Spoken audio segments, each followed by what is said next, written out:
Et bonjour Jean-Pierre. Bonjour, joyeux Noël. Joyeux Noël à toi aussi. J'espère que tu as été gâté. Je crois, oui. Et toi, des cadeaux plein le sapin? Les cadeaux, oui, jusqu'en haut du sapin même. Et j'espère que pour vous aussi, vous avez eu beaucoup de cadeaux. Nous, on est sur Mélodie TV et Mélodie Radio. on en a déballé depuis un mois des cadeaux dans ce calendrier de l'Avent. On n'a pas cessé de vous offrir des petites pépites de Noël, mais je crois qu'aujourd'hui, c'est le bouquet final quand même. Hein. C'est ça, avec un tube, mais magnifique, mondial, l'Ave Maria. L'Ave Maria, Ouais. qui est une ode à Marie, la maman du petit Jésus qui est né cette nuit. Et c'est vrai que beaucoup de gens se sont attaqués à cette Ave Maria en plusieurs langues, évidemment en italien, en français, en anglais. On connaît Schubert, ce grand musicien qui avait écrit un Ave Maria qui a été énormément repris. Gounod aussi, on s'y perd même dans tous les Ave Maria.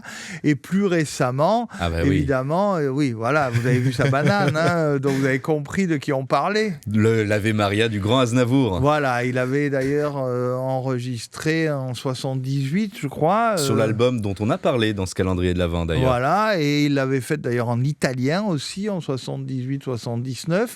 Et après, on l'a retrouvé sur scène dans les années 2000, chantant encore un Ave Maria. Est-ce le même, est-ce un autre? En tout cas, celui de 78, il l'avait signé avec son beau-frère, Georges Garvarentz, avec lequel, pour moi, il a écrit ses plus belles chansons. Donc il y en a d'autres qui vont trouver que La Bohème avec Jacques Plante est une belle chanson. Et moi je suis d'accord avec toi. Mais Garvarentz, c'est quand même aussi les tubes pour les autres. Retiens la nuit pour Johnny, c'est Aznavour, Garvarentz. La plus belle pour aller danser, pour Aznavour, Sylvie. Garvarentz. Il faut savoir d'Aznavour, qui est devenu Devi Sapere en Italie par Gino Paoli, c'est Aznavour, Garvarentz. Enfin, bref, Garvarentz qui a écrit cette Ave Maria, c'est un immense compositeur. Et là, je te propose une version pour Mélodie Radio du grand ténor Luciano Pavarotti. Ah oui, qui faisait partie des fameux trois ténors, énorme succès de ces trois ténors, Placido Domingo, José Carreras et Luciano Pavarotti, et voilà. l'italien, parce que l'Italie est quand même le pays de la voce, de la voix. Vrai. Ah ouais, le dernier, c'est quoi? C'est qui? C'est Andrea Bocelli, bien un sûr. des derniers. C'est vrai que l'Italie a compté dans toute son histoire des immenses ténors, des immenses voix. C'est difficile de rivaliser, même dans les jeunes. Je me souviens, il y a peut-être 15 ou 20 ans, sur la RAI, la grande chaîne italienne, on avait une sorte de Voice Kids qui s'appelait Ti lascio una canzone. Okay. Et dans cette émission, on avait découvert Il Volo, un groupe de jeunes Italiens qui est devenu un groupe au succès mondial. Ils ont même chanté avec Céline Dion. C'était trois jeunes Italiens. Ok. Avec Gianluca Ginoble dans ce groupe Il Volo que j'avais repéré dans cette émission italienne, et je m'étais dit, celui-là, il va faire une énorme carrière. C'était un petit Italien de 14 ans, il déchirait tout.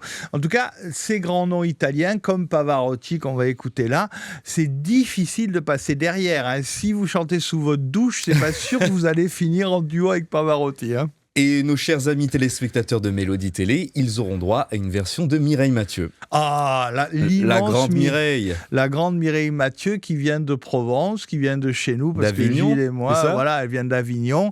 Alors Gilles, il est un peu plus chic, il vient de Cannes, et moi, je suis un peu plus popu, je viens de La Ciotat. Mais en tout cas, Mireille, c'est la reine du pont d'Avignon, et elle aussi, c'est une grande voix. Bien sûr.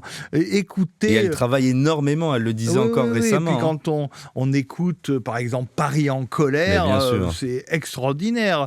La fougue, l'énergie qu'a toujours mis Mireille Mathieu. Pas étonnant qu'elle était la star de Céline Dion. Hein. Céline Dion adulait Mireille Mathieu. Et d'ailleurs, oui, c'était pour elle énorme. Et elle était très très heureuse quand elle a su qu'Eddie Marnet, qui s'était intéressé à elle, avait écrit énormément de chansons pour Mireille Mathieu. Elle s'est dit, oh là là, si ce monsieur a écrit pour Mireille Mathieu, je ne peux qu'aimer ses chansons. Et oui, et en Voilà. hommage à Eddie Marnell, a appelé son fils Eddie. J'ai lu ça Voilà, récemment. tout à fait. Et alors là, on s'éloigne, on s'éloigne. dérive, mais revenons au sapin, revenons à nos cadeaux et à ce cadeau avec Pavarotti. Ce cadeau, Pavarotti et Mireille Mathieu. En tout cas, merci Jean-Pierre, on a passé 25 jours formidables ensemble. J'espère que Frosty the Snowman va résister jusqu'à l'année prochaine. J'espère qu'on aussi. le retrouvera l'année prochaine. Et en tout cas, écoutez, passez d'excellentes fêtes de fin d'année.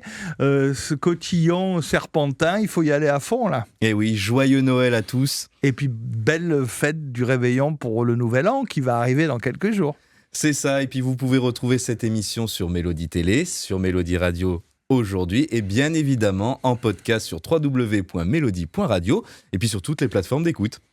À bientôt, Gilles. À l'année prochaine, Jean-Pierre. Oui.